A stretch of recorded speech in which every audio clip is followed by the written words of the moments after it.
Tough day. This evening in Kabul, as you all know, terrorists attacked that we've been talking about and worried about, that the intelligence community has assessed, has undertaken an attack by a group known as ISIS-K. Took the lives of American service members standing guard at the airport and wounded several others seriously. He had also wounded a number of civilians, and civilians were killed as well. I've been engaged all day in constant contact with the military commanders here in Washington and the Pentagon, as well as in Afghanistan and Doha. And my commanders here in Washington in the field have been on this with great detail, and you've had a chance to speak to some so far. The situation on the ground is still evolving, and I'm constantly being updated. These American service members who gave their lives, it's an overused word, but it's totally appropriate here, were heroes. Heroes who've been engaged in a dangerous, selfless mission to save the lives of others. They're a part of an airlift, an evacuation effort unlike any seen in history, with more than 100,000 American citizens, American partners, Afghans who helped us, and others taken to safety in the last 11 days. Just in the last 12 hours or so, another 7,000 have gotten out. They were part of the bravest, most capable, the most selfless military on the face of the earth. And they're part of simply what I call the backbone of America. They're the spine of America, the best the country has to offer. Jill and I, our hearts ache, like I'm sure all of you do as well, for all those Afghan families who lost loved ones, including small children, or been wounded in this vicious attack. And we're outraged as well as heartbroken. Being the father of an Army major who served for a year in Iraq, and before that was in Kosovo as a U.S. attorney for the better part of 6 months in the middle of a war. When he came home after a year in Iraq, was diagnosed, like many, many coming home, with an aggressive and lethal cancer of the brain. We lost. We have some sense, like many of you do, what the families of these brave heroes are feeling today. You get this feeling like you're being sucked into a black hole in the middle of your chest. There's no way out. My heart aches for you. But I know this. We have a continuing obligation, a sacred obligation to all of you, the families of those heroes. That obligation is not temporary, it lasts forever. The lives we lost today were lives given in the service of liberty, the service of security, and the service of others, in the service of America. Like their fellow brothers and sisters in arms who died defending our vision and our values in the struggle against terrorism. Of the fall on this day, they're part of a great and noble company of American heroes. To those who carried out this attack, as well as anyone who wishes America harm, know this: we will not forgive. We will not forget. We will hunt you down and make you pay. I will defend our interests and our people with every measure at my command. Over the past few weeks, I know many of you are probably tired of hearing me say it. We've been made aware by our intelligence community that the ISIS-K, an arch enemy of the Taliban, people who were freed when both those prisons were opened, has been planning a complex set of attacks on United States personnel and others. This is why, from the outset, I've repeatedly said this mission was extraordinarily dangerous, and why I've been so determined to limit the duration of this mission. As General McKenzie said, this is why our mission was designed, this is the way it was designed to operate. Operating under severe stress and attack. We've known that from the beginning. And as I've been in constant contact with our senior military leaders, and I mean constant, round the clock, and our commanders on the ground and throughout the day, they made it clear that we can and we must complete this mission, and we will. And that's what I've ordered them to do. We will not be deterred by terrorists. We will not let them stop our mission. We will continue the evacuation. I've also ordered my commanders to develop operational plans to strike ISIS-K assets, leadership, and facilities. We will respond with force and precision at our time, at the place we choose, in a moment of our choosing. Here's what you need to know. These ISIS terrorists will not win. We will rescue the Americans in there. We will get our Afghan allies out, and our mission will go on. America will not be intimidated, and I have the utmost confidence in our brave service members who continue to execute this mission with courage and honor to save lives and get Americans, our partners, our Afghan allies out of Afghanistan.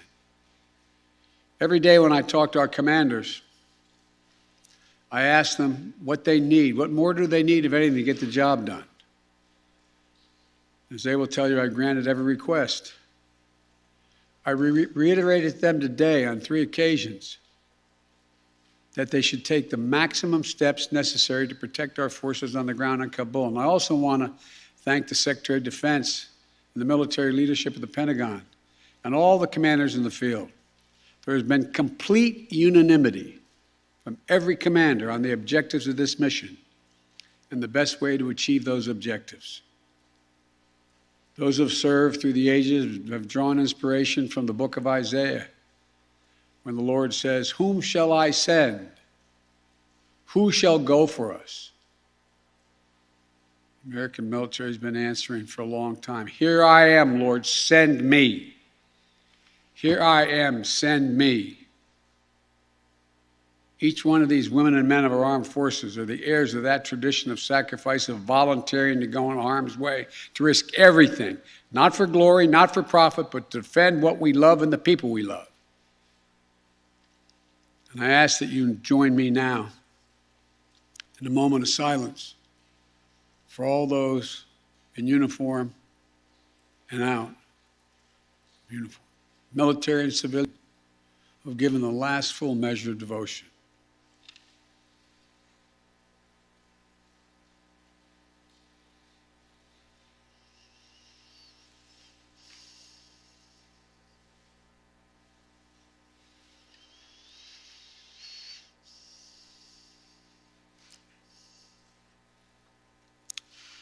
Thank you. May God bless you all, and may God protect the troops and all those standing watch for America. We have so much to do.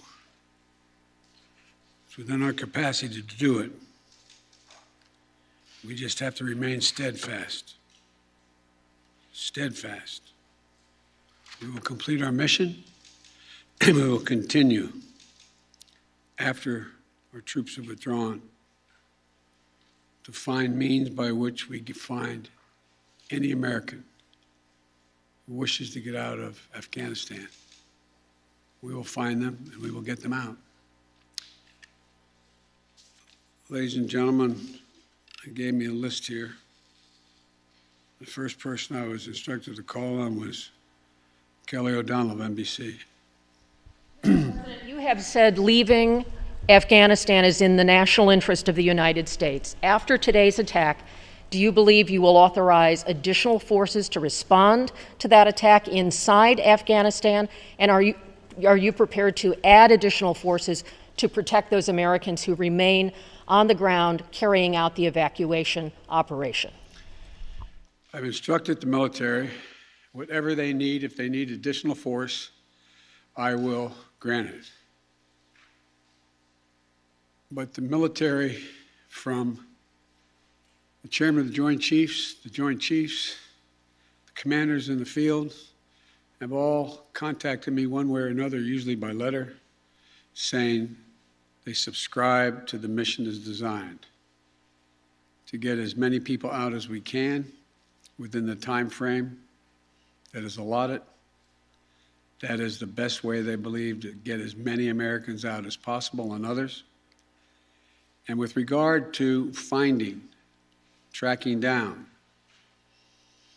the ISIS leaders who ordered this, we have some reason to believe we know who they are, not certain, and we will find ways of our choosing without large military operations to get them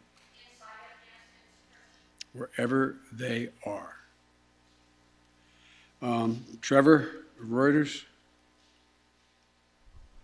Thank you, Mr. President. There's been some criticism, even from people in your party, about the dependence on the Taliban to secure the perimeter of the airport. Do you feel like there was a mistake made in that regard? No, I don't. Look, I think General McKenzie handled this question very well. The fact is that we're in a situation, we inherited a situation, particularly since, as we all know, that the Afghan military collapsed 11 days before, in 11 days, that it is in the interest of, as McKenzie said, in the interest of the Taliban, that, in fact, ISIS-K does not metastasize beyond what it is, number one. And number two, it's in their interest that we are able to leave on time, on target. And as a consequence of that, the major things we've asked them, moving back the perimeter, giving more space between the wall, stopping vehicles from coming through, etc., searching people coming through. It is not what you'd call a tightly commanded, regimented operation like the U.S. is, the military is, but they're acting in their interest.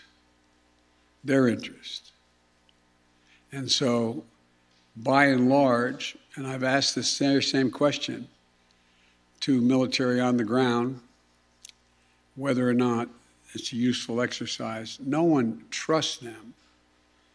We're just counting on their self-interest to continue to generate their activities.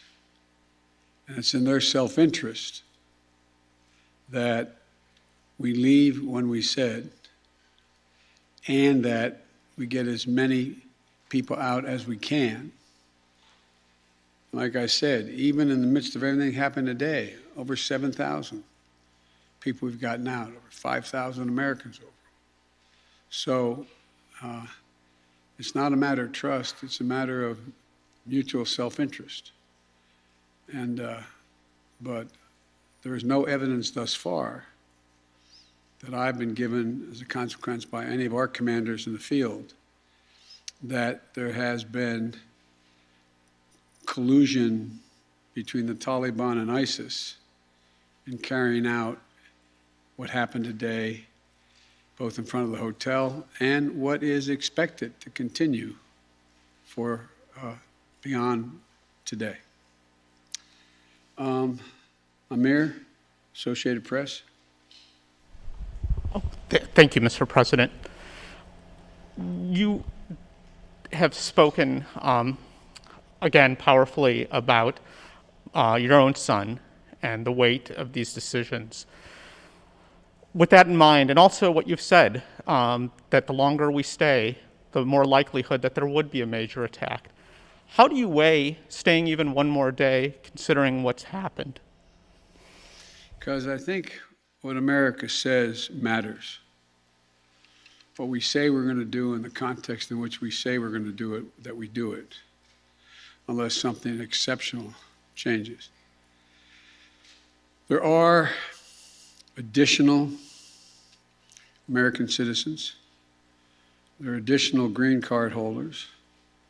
There are additional personnel of our allies. There are additional SIV card holders. There are additional Afghans that have helped us. And there are additional groups of individuals that have been contacted us, from women's groups to NGOs and others, who have expressly indicated they want to get out and have gathered in certain circumstances in groups, on buses and other means. That still presents the opportunity for the next several days between now and the 31st to be able to get them out.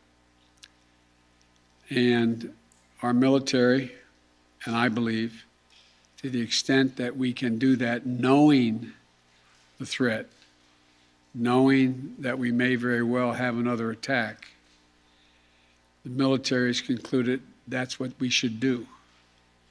I think they're right. I think they're correct. And after that, we're going to be in a circumstance where will be, I believe, numerous opportunities to continue to provide access for additional persons to get out of Afghanistan, either through means that we provide and or are provided through in cooperation with the Taliban. They're not good guys, the Taliban. We're not suggesting that at all. But they have keen interest. As many of you have been reporting, they very much would like to figure out how to keep the airport open. They don't have the capacity to do it. They very much are trying to figure out whether or not they can maintain what is the portion of an economy that has become not robust, but fundamentally different than it had been. And so there's a lot of reasons why they have reached out, not just to us, but to others, as to why it would be continued in their interest to get more of the personnel we want to get out. We can locate them. Now, there's not many left that we can assess that want to come out. There's some Americans we've identified, we've contacted the vast majority of them, not all of them, who don't want to leave because they're dual nationals, they have extended families, et cetera.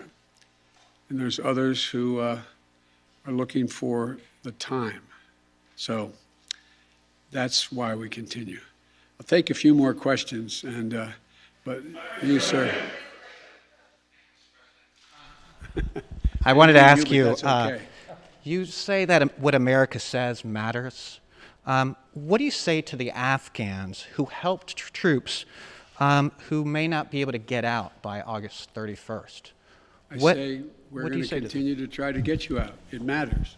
Look, I know of no conflict, as a student of history, no conflict where when a war was ending, one side was able to guarantee that everyone they wanted to be extracted from that country would get out. And think about it, folks. I think it's important. I know the American people get this in their gut.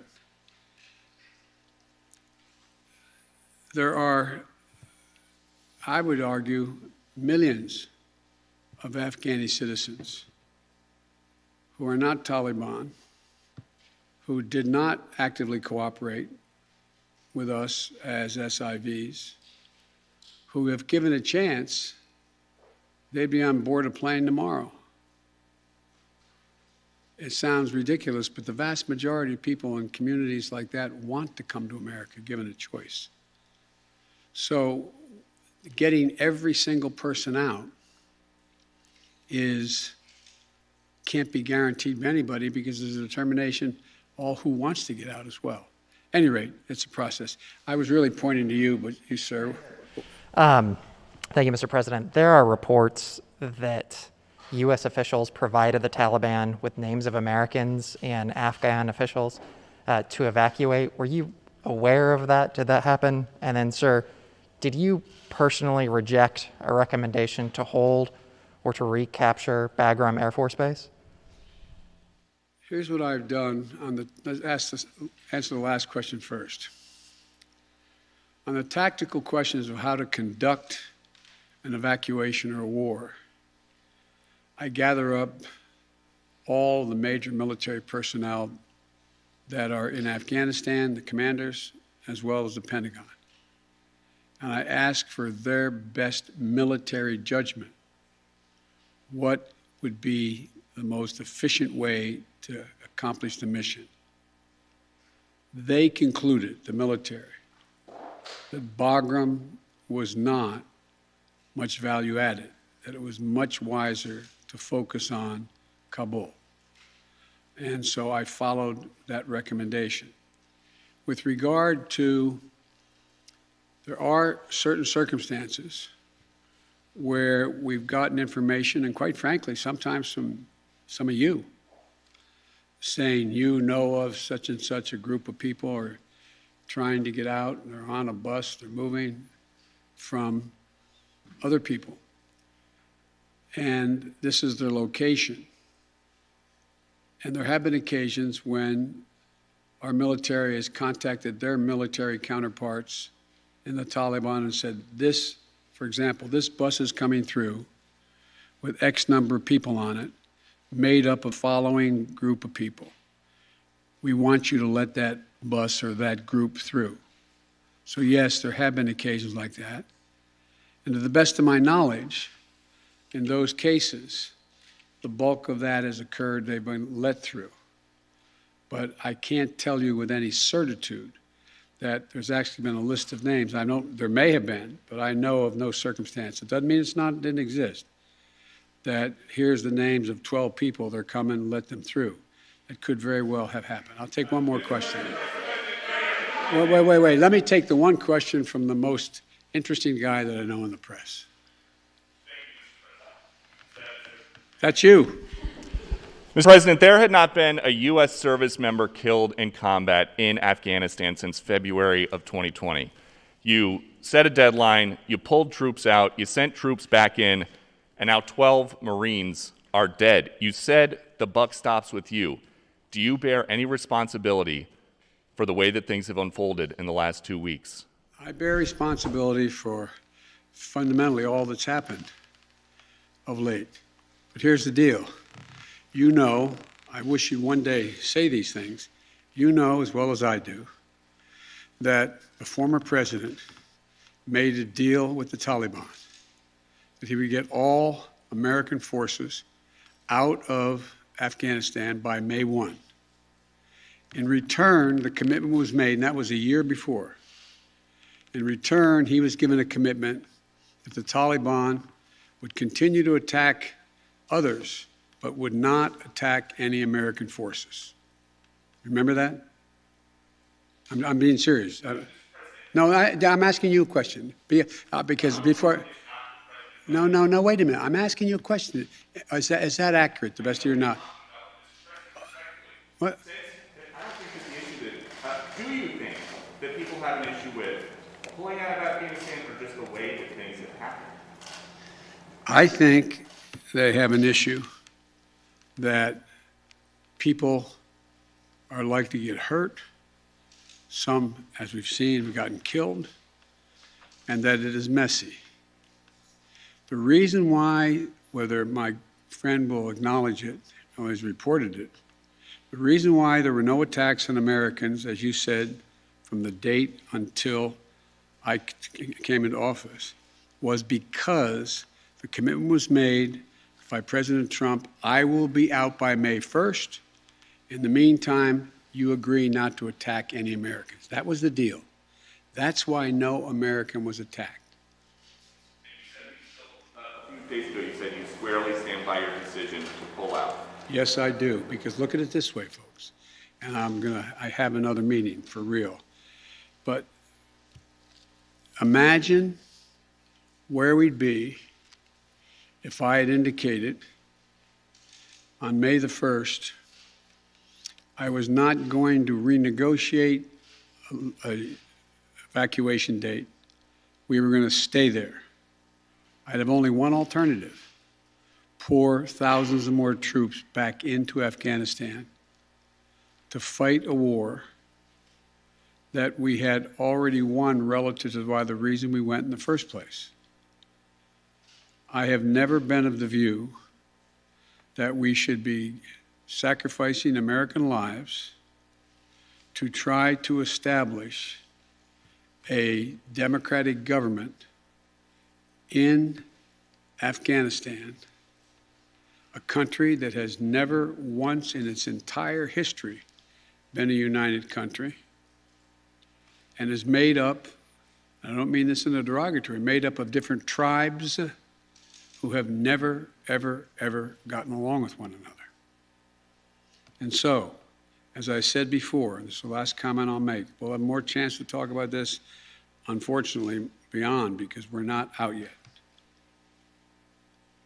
If Osama bin Laden, as well as al-Qaeda, had chosen to launch an attack when they left Saudi Arabia out of Yemen, would we have ever gone to Afghanistan? Even though the Taliban completely controlled Afghanistan at the time, would we have ever gone? I know it's not fair to ask you questions, it's rhetorical, but raise your hand if you think we should have gone and given up thousands of lives and tens of thousands of wounded. Our interest in going was to prevent al-Qaeda from reemerging, first to get bin Laden, wipe out al-Qaeda in Afghanistan, prevent that from happening again. As I've said 100 times, terrorism is metastasized around the world. We have greater threats coming out of other countries, a heck of a lot closer to the United States.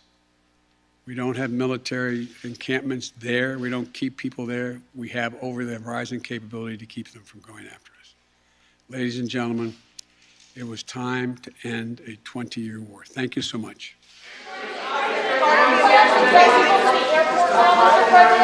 What is the plan to Will you recognize the Taliban as the government? President?